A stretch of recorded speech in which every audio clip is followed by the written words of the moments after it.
31,000 যুবকের ভাগ্য অনিশ্চিত, স্বপ্ন ভেঙে চুরমার। আমাদের দেশের কিছু মানুষ আছে, কে আগে যাবে সেই দৌড় দিতে যেয়ে হাতা খাতা বাড়ি ঘর সব বিক্রি করে তারপরে পথে বসে। মানে প্রধানমন্ত্রী, মালয়েশিয়াগামী 31,000 যুবকের ভাগ্য অনিশ্চিত, স্বপ্ন ভেঙে চুরমার।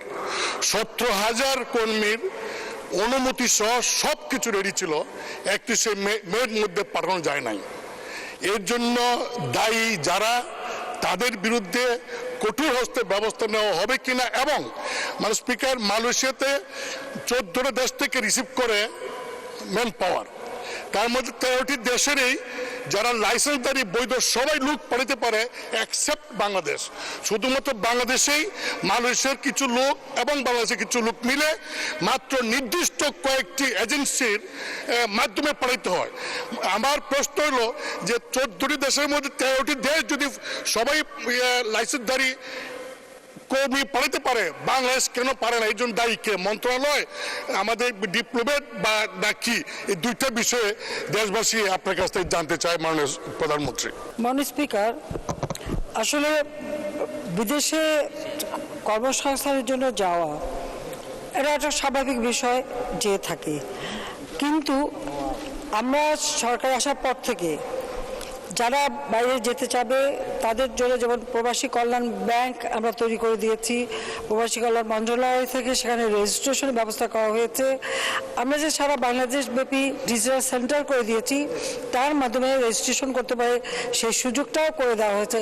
কিন্তু এছাড়াও কিছু লোক সবসময় ওই দালালের খপ্পরে পড়ে এবং দালালদের ধরে যেতে চায়, এবং এই যেতে যেয়েই কিন্তু তারা সমস্যা পড়ে যায় এবং সমস্যা তৈরি হয়।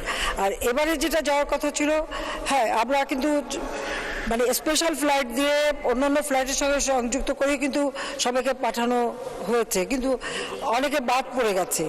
এই বাদ পড়ার কারণটা কি সেটা অনুসন্ধান করা হচ্ছে।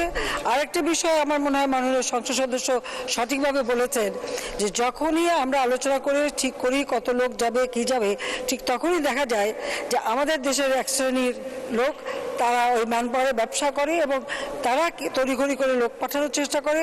আবার এদের সাথে ওই মালয়েশিয়ারও কিছু সংযুক্ত আছে, যার ফলে জটিলতার সৃষ্টি হয়।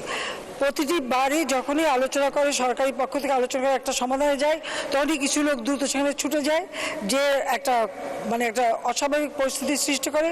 অনেক সময় যাওয়া যায়, তাদের কাজেরও ঠিক থাকে না, চাকরিরও ঠিক থাকে না, বেতনেরও ঠিক থাকে না, তারা সেখানে যে বিপদে পড়ে। এটা শুধু মালয়েশিয়া না, অনেক জায়গায় হয়।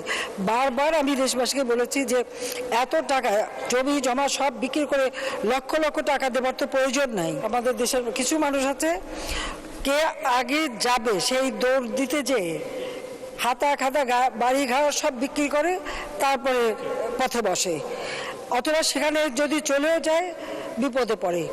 তো এখন মানুষকে বারবার আমরা বলছি যে এভাবে না যাওয়া, তারা সোজাসুজি যেটা নিয়ম সেই নিয়ম মেনে যদি চলে তাহলে কিন্তু এই বিপদগুলির সৃষ্টি হয় না। এটা হলো বাস্তব কথা। তবে এবারে কি সমস্যাটা হয়েছে অবশ্যই এটা আমরা খতিয়ে দেখছি, এবং এর জন্য যদি কেউ দায়ী থাকে অবশ্যই তার বিচার করা হবে।